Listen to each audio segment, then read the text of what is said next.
सर्वांना नमस्कार. वर्ग 12वी वाणिज्य, विषय सचिवाची कार्यपद्धती. लेक्चर आहे. यामध्ये अभ्यासक्रमाची ओळख, वर्ष 2021 आणि 22. या वर्षामध्ये आपण सचिवाची कार्यपद्धती, चिटणीसाची कार्यपद्धती, सेक्रेटरियल करस्पॉन्डन्स या विषयामध्ये आपण काय शिकणार आहोत आणि कोणत्या पद्धतीने अभ्यास करणार आहोत ते या तासामध्ये आपण आज पाहणार आहोत आणि आपण ते समजून घेणार आहोत. नेक्स्ट, हे आपलं चिटणीसाची कार्यपद्धती इयत्ता 12वी जे पुस्तक आहे, टेक्स्टबुक, HSC बोर्ड आणि बालभारती आणि महाराष्ट्र शासन यांनी तयार केलेले जे पुस्तक आहे त्याचं मुखपृष्ठ आपल्यासमोर सादर केलेले आहे. मुखपृष्ठावर आपणास companies act, Indian companies act 2013, त्यानंतर CBची येथे प्रतिकृती दिलेली आहे. स्टॉक एक्सचेंजची प्रतिकृती दिलेली आहे. NSDL, national securities depository limited, technology trust and rich दिलेला आहे. त्याचबरोबर येथे आपणास trade credit, equity shares, debenture, euro issue आणि प्रेफरन्स शेअर. ट्रेड क्रेडिट, व्यापारी कर्जे, इक्विटी शेअर्स, समहक्क भाग, डिबेंचर, कर्ज रोखे, युरो इश्यू म्हणजे बाहेरील देशामध्ये जे आपण भाग विक्री करतो ते, आणि प्रेफरन्स शेअर्स म्हणजे अग्रहक्क भाग. ही आपण सचिवाची कार्यपद्धती या विषयाची मुखपृष्ठिका आणि टेक्स्टबुक जे आहे त्याचं मेन पेज आपल्यासमोर सादर केलेलं आहे. नेक्स्ट, येथे चिटणीसाची कार्यपद्धती इयत्ता 12वी, महाराष्ट्र राज्य पाठ्यपुस्तक निर्मिती व अभ्यासक्रम संशोधन मंडळ, पुणे 411004. येथे आपणास एक स्कॅन कोड दिलेला आहे आणि या स्कॅन कोडमध्ये सांगितलेलं आहे आपल्या स्मार्टफोनवरील दीक्षा ॲपद्वारे पाठ्यपुस्तकाच्या पहिल्या पृष्ठावरील QR कोडद्वारे डिजिटल पाठ्यपुस्तक व पाठासंबंधित अध्यापनासाठी उपयुक्त दृकश्राव्य साहित्य उपलब्ध होईल. फक्त YouTube व्हिडिओ आणि आम्ही पाठवलेले व्हिडिओ पाहत असताना हा QR कोड स्कॅन करून प्रत्येक पाठासंदर्भातील दृकश्राव्य ऑडिओ व्हिज्युअल जे साहित्य आहे ते आपण लेक्चरमध्ये पाहू शकता. नेक्स्ट,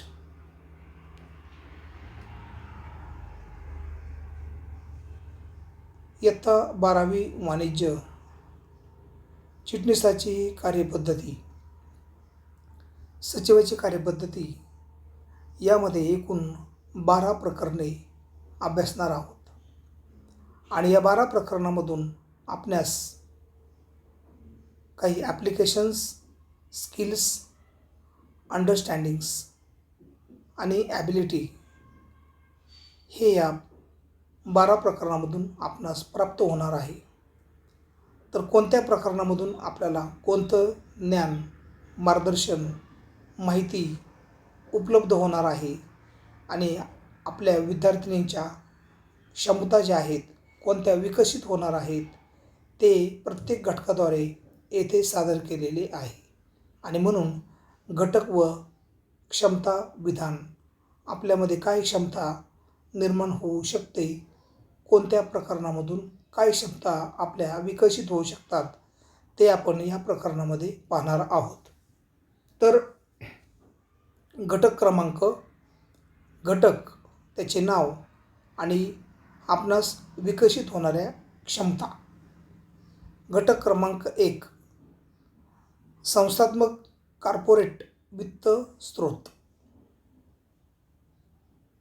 म्हणजे संस्थात्मक व्यवसायाचे वित्त स्रोत. यामधून आपणास काय प्राप्त होणार आहे, तर कॉर्पोरेट फायनान्सचा अर्थ, महत्त्व समजणे, भांडवल संरचनेचा अर्थ समजणे, मालकी व कर्जाऊ भांडवलाच्या स्रोताविषयी माहिती मिळणे, भांडवलाच्या विविध स्रोतांची तुलना करणे. घटक क्रमांक 2, भांडवल उभारणी. व्यवसायामध्ये भांडवल उभारणी, कॅपिटल रेझिंग या घटकाद्वारे आपणास काय प्राप्त होणार, तर भाग, कर्ज रोखे वाटप आणि सार्वजनिक ठेवी स्वीकारणे यासंबंधी तरतुदी व कायदेशीर आणि त्याचबरोबर त्याची कार्यपद्धती समजणे. घटक क्रमांक 3, चिटणीसाचा पत्रव्यवहार.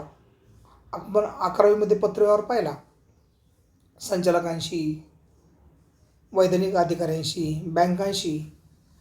येथे सुद्धा आपणास 12वीसाठी चिटणीसाचा पत्रव्यवहार हे प्रकरण दिलेले आहेत. यामध्ये आपले काय क्षमता विकसित होणार आहे, तर यामध्ये सभासद, कर्जरोखेधारक, ठेवीदार यांच्याशी पत्रव्यवहाराचे संज्ञापनाचे कौशल्य विकसित होते.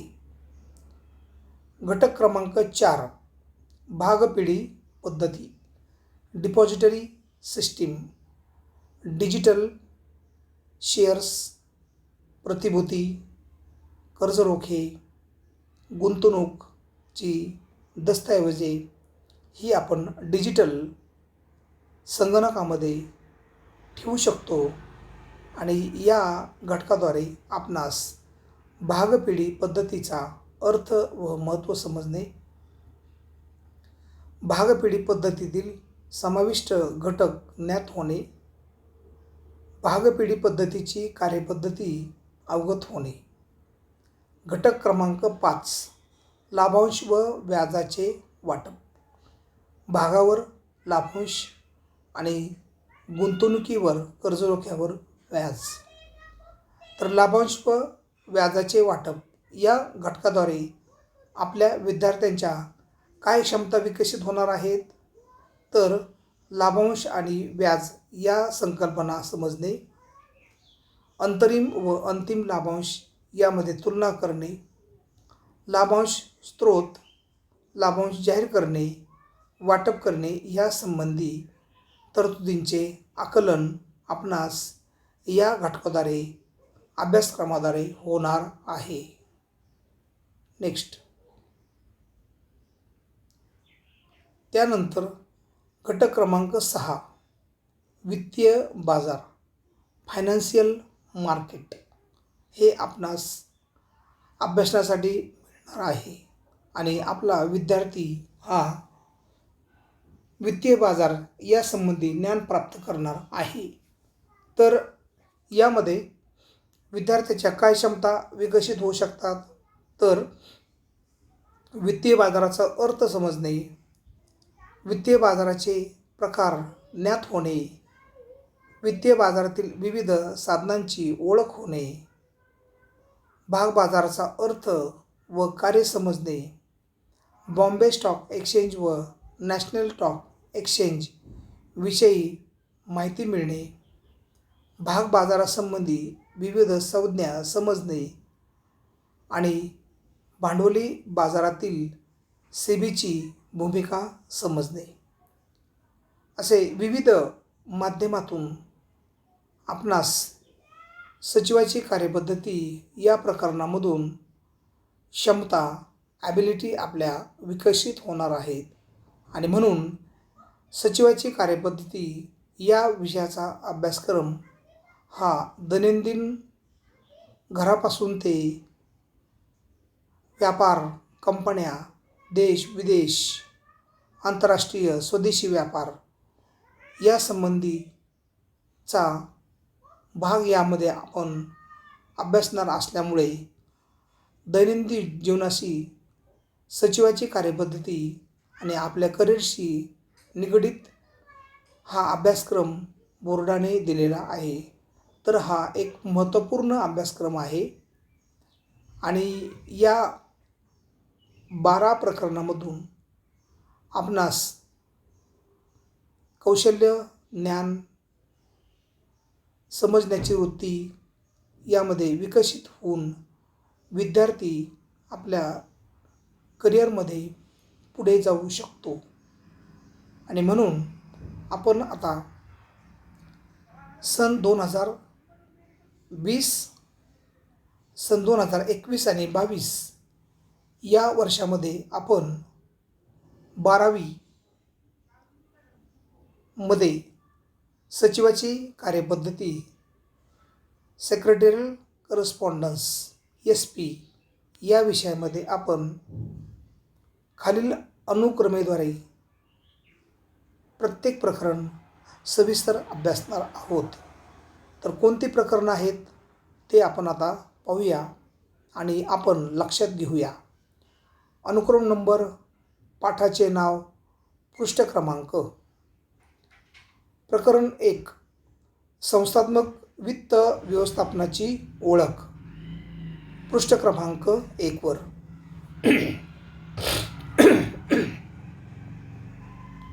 2, संस्थात्मक वित्त व्यवस्थेचे स्रोत, पृष्ठ क्रमांक 13. प्रकरण क्रमांक 3, भागविक्री, इश्यू ऑफ शेअर्स, पृष्ठ क्रमांक 36. प्रकरण क्रमांक 4, कर्जरोखे विक्री, इश्यू ऑफ डिबेंचर, पृष्ठ क्रमांक 64. प्रकरण 5, ठेवी, डिपॉझिट, पृष्ठ क्रमांक 76.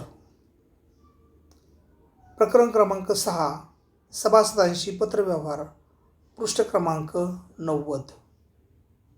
प्रकरण क्रमांक 7, कर्जरोखे धारकांशी पत्रव्यवहार, पृष्ठ क्रमांक 101. प्रकरण 8, ठेवीदारांशी पत्रव्यवहार, पृष्ठ क्रमांक 113. प्रकरण 9, भागपेढी पद्धत, पृष्ठ क्रमांक 123. प्रकरण 10, लाभांश आणि व्याज, पृष्ठ क्रमांक 139. प्रकरण 11, वित्तीय बाजार, पृष्ठ क्रमांक 153. प्रकरण 12, भाग बाजार, पृष्ठ क्रमांक 165 आणि उत्तर सूची जोडीला दिलेले आहे, पृष्ठ क्रमांक 175. तर या पद्धतीने एकूण 12 प्रकरणे आहेत. प्रकरण 1, संस्थात्मक वित्त व्यवस्थापनाची ओळख. प्रकरण 2, संस्थात्मक वित्त व्यवस्थेचे स्रोत. प्रकरण 3, भाग विक्री. प्रकरण 4, कर्जरोखे विक्री. प्रकरण 5, ठेवी. प्रकरण 6, सभासदांशी पत्रव्यवहार. प्रकरण 7, कर्जरोखे धारकांशी पत्रव्यवहार. प्रकरण 8, ठेवीदारांशी पत्रव्यवहार. प्रकरण 9, भागपेढी पद्धती. प्रकरण 10, लाभांश आणि व्याज. प्रकरण 11, वित्तीय बाजार आणि प्रकरण 12, भाग बाजार असे एकूण 12 प्रकरणे 12वीच्या सचिवाची कार्यपद्धती या विषयामध्ये आपणास अभ्यासायचे आहेत. तरी प्रत्येक टॉपिकचे व्हिडिओ, प्रत्येक तासाचे व्हिडिओ तास हे आपण काळजीपूर्वक ऐकणे, पाहणे, नंतर अभ्यासणे, नंतर स्वाध्याय, त्याचे नोट्स आणि त्याचं वाचन आणि त्याचे मुद्दे शुद्धरित्या अभ्यास करणे हे आपले कर्तव्य राहणार आहे. तर हा आपला 12वीचा सचिवाची कार्यपद्धती या विषयाचा अभ्यासक्रम सिलेबस आपणासमोर सादर केलेला आहे. 12वीचं आपलं मूल्यमापन कशा पद्धतीने असतं, तर त्यामध्ये लेखी परीक्षा जी आहे, लेखी परीक्षा, तर लेखी परीक्षा ही आपली 80 गुणांची आहे आणि ॲप्लिकेशन बेस टेस्ट ही 20 मार्काची आहे. तर अशा पद्धतीने आपलं 100 गुणांचं मूल्यमापन या वर्षामध्ये असणार आहेत. या अभ्यासक्रमासंबंधी काही सूचना एक सन 2021-22मध्ये कोणताही अभ्यासक्रम कमी केलेला नाही. प्रकरण 2 पूर्ण, पॉईंट नंबर 2, 12 प्रकरणे पूर्ण अभ्यासावायचे आहेत. 3 सूचना नंबर 3, आलेले व्हिडिओ तास काळजीपूर्वक पाहणे आवश्यक आहे आणि त्याच्या नोट्स आणि स्वाध्याय आणि त्याचे वाचन हे करणे आवश्यक आहे. काही कालावधीकरिता ऑनलाईन लेक्चर्स पाठविले जाणार आहेत. त्यामुळे आपलं मोबाईल डिव्हाइस आणि त्याचं नेट पॅक असणे गरजेचे आहे आणि प्रत्येक तास 2 ते 3 वेळा सचिवाची कार्यपद्धतीचा ऐकणे आवश्यक आहे.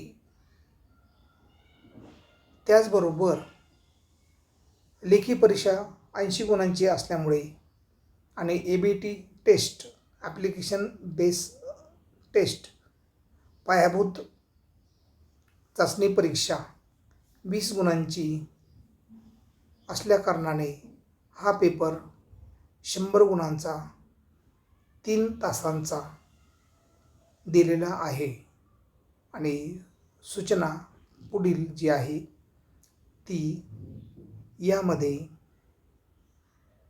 एकूण 8 प्रश्नपत्रिकेमध्ये दिलेले असतात. तर त्याचे प्रश्नपत्रिकेचे स्वरूप आपणास नंतर सादर केले जाईल, सांगितले जाईल आणि त्याप्रमाणे आपण आपली ॲक्टिव्हिटी ही कंटिन्यूअस चालू ठेवायची आहे. तर याप्रमाणे आपला हा अभ्यासक्रम ओळख संदर्भातील तास आहे आणि त्यामुळे सर्वांनी